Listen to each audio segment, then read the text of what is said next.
Ya Kiai Semar ingkang sumedya minggah dhateng Kahyangan Sukya Inten. Kilurah Badranaya ingkang sumedya minggah dhateng Kahyangan Sukya Inten, sumedya minggah dhateng Sanggar Wono. Wonten Sanggar Wono Kiai Semar namung mendel kemawon nindakaken sendakep asta suku tunggal.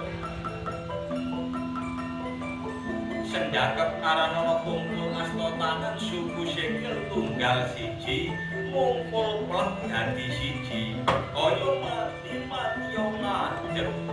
Kiai Semar boten wonten ingkang den pandeng kelawan Kilurah Badranaya namung pucak ing grana pucak pucuk grana irung sekawan ingkang dinung kasejuga ingkang sinidikara panca ndriya ingkang kaesti panca lima ndriya pangangenaning Kiai Semar sang mangsa ing lebeting atos nuwun dhateng ing Bathara Agung ingkang dumunung wonten ing telenging jantung rup tinakah muket triluka kinuput jagat agung kinulung jagat alim kinuput sambut klentu tampi jagat swasana duk rikala semana namung jagating Kiai Semar pribadi mila datang samar panuksmaning sukma ingkang sinukmaya ing asekti triluyep-liyep ing aluyup anggenira paminta kanugrahaning dewa sageta kasembatan panyuwuning Kiai Semar. Gumbeling raga kelawan sukma sinten ingkang gumbel wonten guwa garbaning Kiai Semar. Sukma gumbel kelawan raga sukmaning Kiai Semar pamit dhateng raga. Raga kon aja melu ya. Aku tak bali menyang pengayonaning Gusti ben ditimbang ala becik kono alam donya iki. Raga jawab lho kok enak sukma. Ana paribasan udan kaudanan panas kepanasan rina wengi kok jak nyambut gawe. Saiki sliramu bali nang alam langgeng, alam sing ora owah lan ora gingsir, aku kok tinggal emoh, aku tetep melo sukma. Lho, ya ora tak tinggal ngono ora, Raga. Mengko 7 dina tak sambangi, 40 dina tak sambangi, pendak 1000 dina ya uga tak sambangi.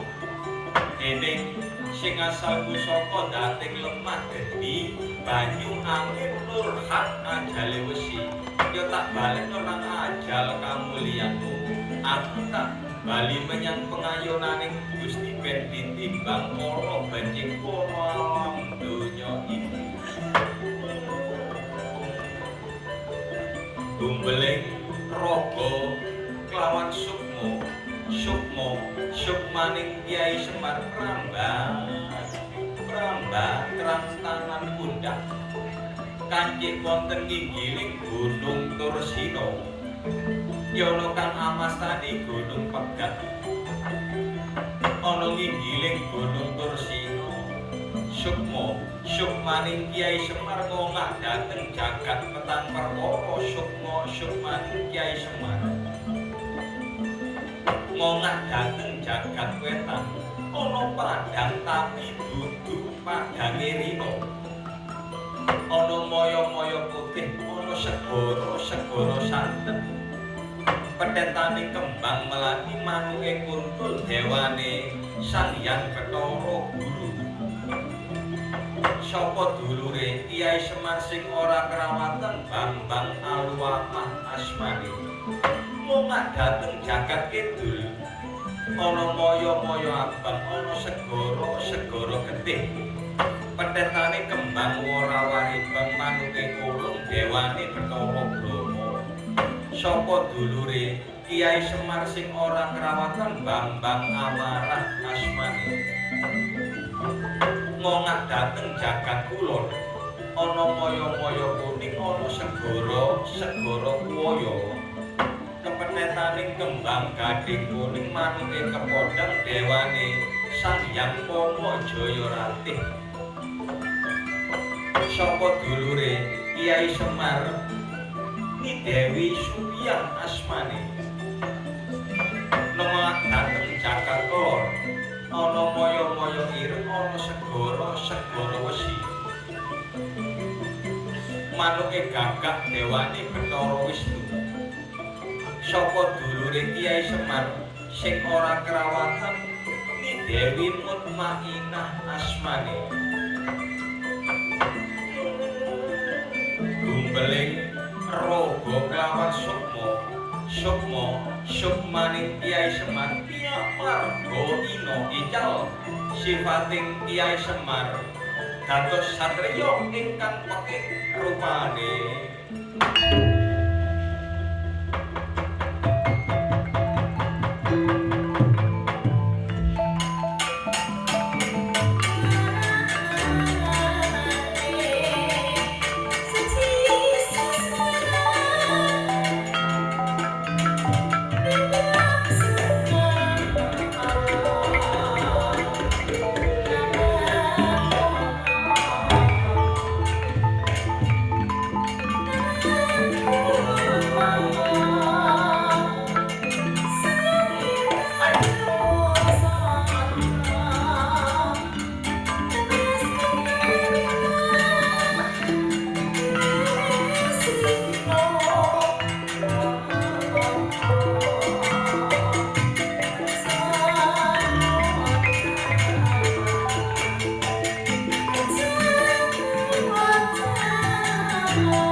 Bambang Ismaya Jati.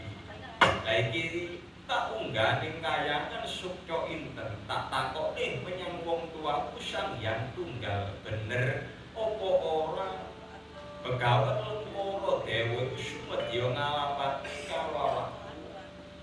Lah umpama ora bener Begawan Lengkara Dewa lah iki musuhe Bambang Ismaya Jati.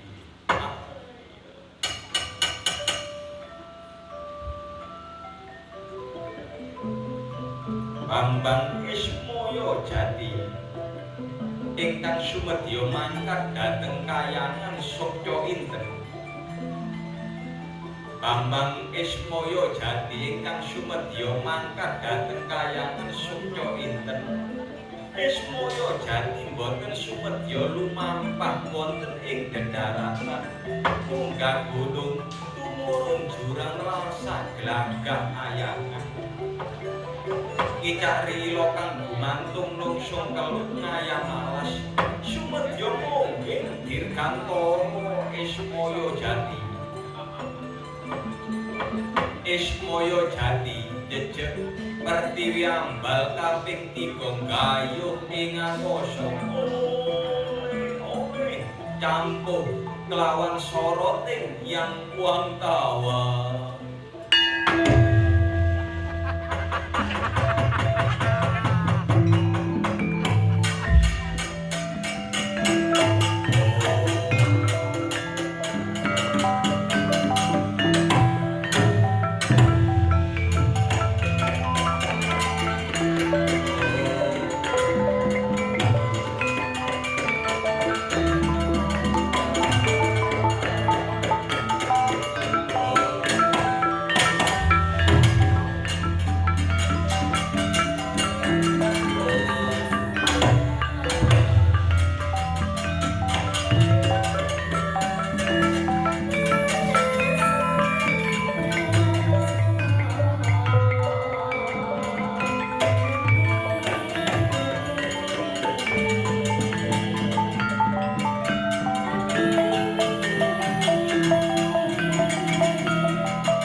Jati dijebol digawe anak-anak pengawan Situ gonggo digawe pencolot kecepet bumi si jonggo bisa ilodya enak anggon gue kecepet bumi wasi jonggo iki ana satriya sing apik rupan saka kang dadi asmane saka pinggir negara lalang gak kepingin kenal karo sliramu kok kon takok jenengku menawa sliramu ora gelem weruh jenenge kudu minggat saka ngareping Prabaca lho lha aku nyengkre aku teko ora tekan kok kongkon nyengkre tak diyepu iya modar kon Prabaca Anoman mestine sliramu weruh karo aku lantaran sliramu iki kedunungan Pancasona tegesing netra kumala lah dayaning netra kumala iku barang kurang sakru iku dipandeng cetha welo-welo namun dipandeng aku apa pitekakon Prabaca ilodya tak pandengi saka netra kula kumala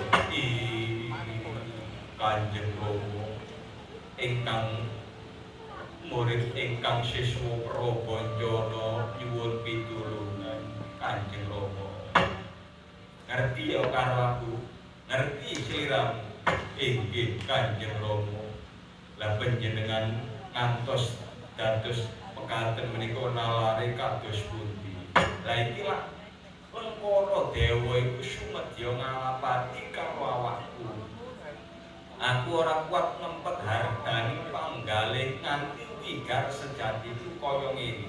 Lah iki kok jajal tak temonane.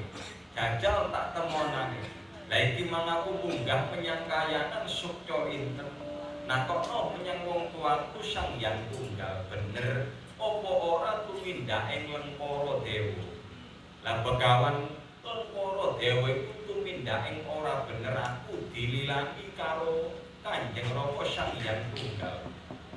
Lah iki saiki sliramu tak kumpul-kumpuli wahyu sekar asmara bumi sing diwulungna Kanjeng Rama Sang Hyang Tunggal menyang sliraku ben mulya jati bumi maneh. Tak kumpul-kumpuli wahyu sekar asmara bumi Prabancana.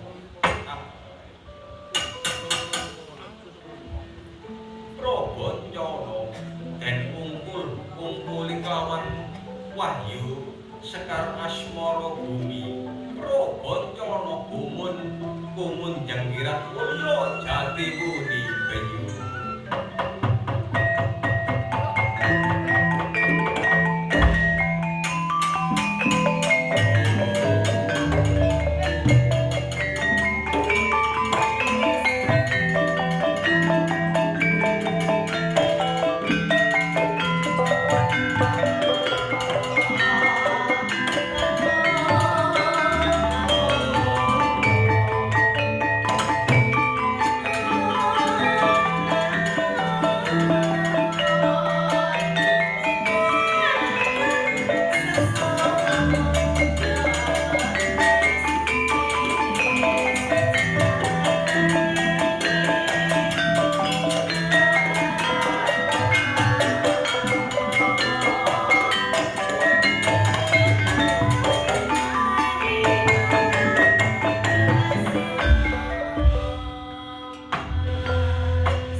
panjenengan paring asma sinten Kanjeng Rama.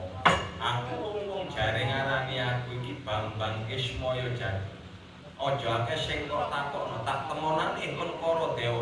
Lengkara Dewa iki lho wakile Semar. Sumedya ngalapati karo Kyai Semar kon gak bali nang ajal kamulyanmu matimu merga Ismaya Jati keparat Lengkara Dewa.